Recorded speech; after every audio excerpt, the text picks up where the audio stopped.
नमस्कार। ज्योतिष आपके लिए में आपका स्वागत है। मैं श्री राम स्वामी। आज हम चर्चा करेंगे घर के मुख्य द्वार के बारे में। घर के मुख्य द्वार में क्या क्या दोष हो सकते हैं और उनका कैसे उपाय किया जा सकता है, उनका कैसे निराकरण किया जा सकता है, इसके बारे में चर्चा करेंगे। घर का जो मुख्य द्वार होता है ये घर का सबसे बड़ा एनर्जी पॉइंट होता है, क्योंकि ये घर को बाहर से जोड़ता है और घर का सबसे प्रथम परिचय स्थल है। अतः बहुत ही इम्पोर्टेंट, बहुत ही महत्वपूर्ण स्थान है। इसके क्या क्या दोष हो सकते हैं उसके बारे में अपन चर्चा करेंगे। पहला दोष, दरवाजे के जो दोनों पिलर होते हैं, स्तंभ होते हैं जिनके ऊपर दरवाजा टिका हुआ रहता है, ये अगर दोनों असमान हैं तो घर में समस्याएं रहेंगी। इनकी लंबाई, चौड़ाई, ऊंचाई, मोटाई ये बराबर होनी चाहिए। अगर इसमें किसी तरह की असमानता है तो आपके संतान के तरक्की में थोड़ी सी बाधा पैदा होगी। ऐसा देखा गया है कि ये संतान की विवाह, शादी आदि में बड़ी प्रॉब्लम, समस्याएं पैदा कर देता है। तो अगर इस तरह की स्थिति है तो इसको बराबर करवा लें, उससे इस चीज़ का निराकरण हो जाएगा। दूसरी समस्या, अगर प्रमाण से ज़्यादा चौड़ा दरवाजा है, इसका एक प्रमाण रहता है, अगर उससे ज़्यादा चौड़ा दरवाजा है तो घर में रहने वालों में धन से संबंधित समस्याएं पैदा हो जाए। धन से संबंधित ऐसा नहीं है कि कोई गरीबी आती है या दरिद्रता आ जाती है, ऐसी कोई स्थिति नहीं है, लेकिन धन कमाने के संबंध में वो किसी तरह का विचार नहीं करते हैं। और एक कहावत है कि अर्थी दोषो न पश्यति। धन संग्रह में वो किसी भी तरह का, चाहे रास्ते से आए, मार्ग से आए, कुमार्ग से आए, कैसे भी आए, उनको धन संग्रह की प्रवृत्ति बहुत ज़्यादा हो जाती है। दूसरा, अगर दरवाज़ा प्रमाण से बहुत ज़्यादा ऊंचा है, ऊंचाई में आपकी जो बाउंड्री वाल है अगर उससे बहुत ज़्यादा ऊंचाई पे है, तो ऐसे स्थिति में घर में रहने वालों के सरकारी समस्याएं ज़्यादा पैदा हो जाती हैं। जो भी डिपार्टमेंट्स होते हैं, चाहे पुलिस डिपार्टमेंट हो, चाहे इनकम टैक्स हो, सेल टैक्स हो, रेवेन्यू हो, कोई भी डिपार्टमेंट होता है, उससे संबंधित समस्याएं घर में ज़्यादा पैदा हो जाती है। अगर प्रमाण से ज़्यादा छोटा दरवाजा है तो उस घर में पैसे की चोरी की समस्याएं पैदा हो जाती हैं।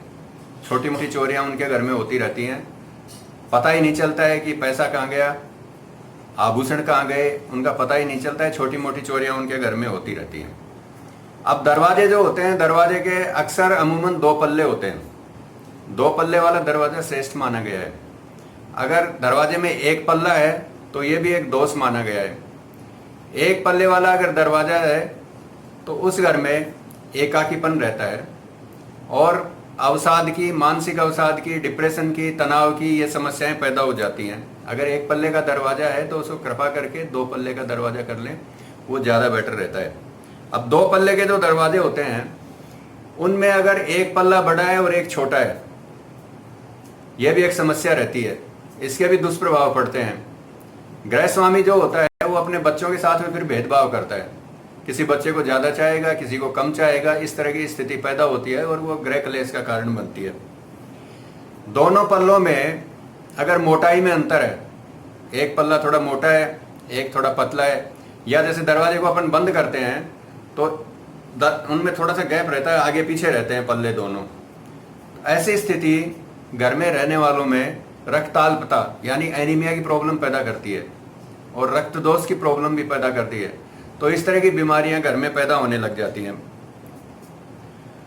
आर पार दिखना, दरवाजे का जो प्रयोजन होता है, एक तो आने जाने का रास्ता, दूसरा ये है कि गोपनीयता बनी रहे। अगर दरवाजे के आर पार दिखेगा, इस तरह का दरवाजा हो कि उसके आर पार दिखेगा, तो ये पर्पज जो है ये समाप्त हो जाता है। तो इसके लिए दरवाजे किसी प्रकार की सीट लगवा दें, चाहे फाइबर सीट लगवा दें या लोहे की सीट लगवाएं, तो उससे ये ठीक रहता है। अगर दरवाजा आर पार दिखता है तो चुगलखोरी की समस्या ज़्यादा बढ़ जाती है। घर में क्या है, अपमान की स्थिति पैदा हो जाती है। तो इसके लिए आप ये उपाय कर सकते हैं कि उसके पीछे सीट लगवा सकते हैं, चाहे फाइबर की सीट लगवाएं या लोहे की सीट लगवाएं।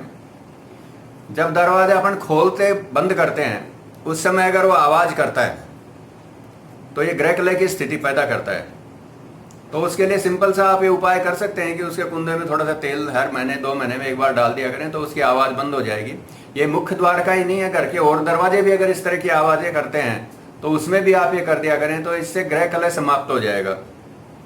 अगर आपका दरवाजा खोलते बंद करते समय रगड़ के खुलता है तो ये मान के चलिएगा कि पैसा बड़ी मुश्किल से आएगा।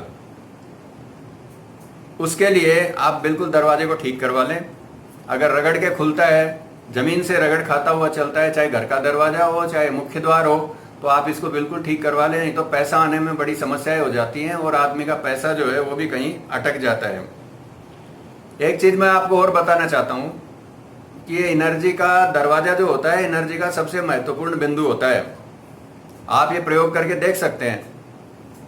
सुबह परिवार के सब सदस्यों से उठने से पहले आप उठ करके और उस दरवाजे को 5-7 बार पीट के आए जोर से, और फिर आके चुपचाप सो जाएं। उस दिन निश्चित रूप से आपके घर में कोई ना कोई कलह हो जाएगी।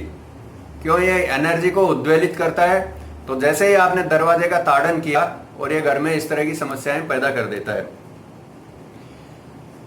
नेगेटिव एनर्जी को बताने में दरवाजे से बड़ा कोई जवाब नहीं है।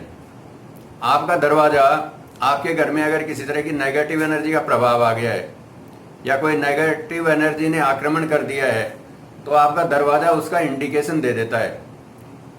जब वातावरण बिल्कुल शांत हो या रात्रि का समय हो और दरवाजा बंद हो, उस समय उसमें से अगर खट खट की आवाज आती है, कभी कभी आएगी वो आवाज, अगर इस तरह की आवाज आती है तो ये मान के चलिएगा कि आपके घर में किसी ना किसी तरह की नेगेटिव एनर्जी ने प्रवेश कर लिया है।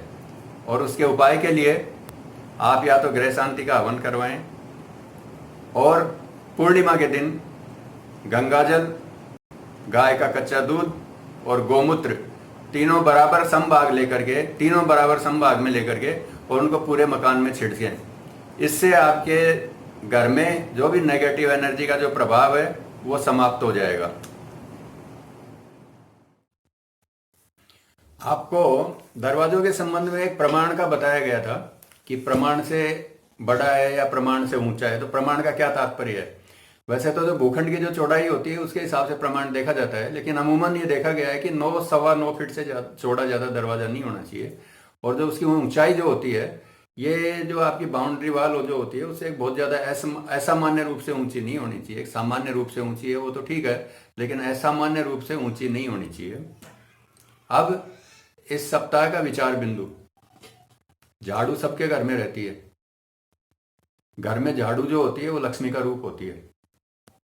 कभी भी झाड़ू का अनादर नहीं करें, उसको पैर नहीं लगाएं, जूतों के साथ नहीं रखें। झाड़ू निकालने के बाद में उसको सम्मान सहित, अगर पॉसिबल हो, संभव हो, तो उत्तर पश्चिम के कोने में उसको रखें। कभी भी उसको मारने पीटने के काम में नहीं लें। जानवरों को, जैसे कुत्ते को, बिल्ली को, अस्त्र के रूप में उसको कभी काम में नहीं लें। उसको पूरा सम्मान दें। अगर आपके घर में कोई स्त्री या पुरुष साफ सफाई करने वाला कोई आता है, उसको पूरा सम्मान दें। उसके साथ में अभद्र व्यवहार नहीं करें। ऐसा करने से आपके घर की बरकत बढ़ेगी, लक्ष्मी स्थिर रहेगी। और अगर आप झाड़ू के साथ में इस तरह का व्यवहार नहीं करते हैं तो लक्ष्मी आपके घर में स्थिर नहीं रहेगी। आज के लिए इतना ही। अगले सप्ताह फिर एक रोचक विषय के साथ में आपके सामने प्रस्तुत होंगे। तब तक के लिए नमस्कार। जय मां पीताम्बर।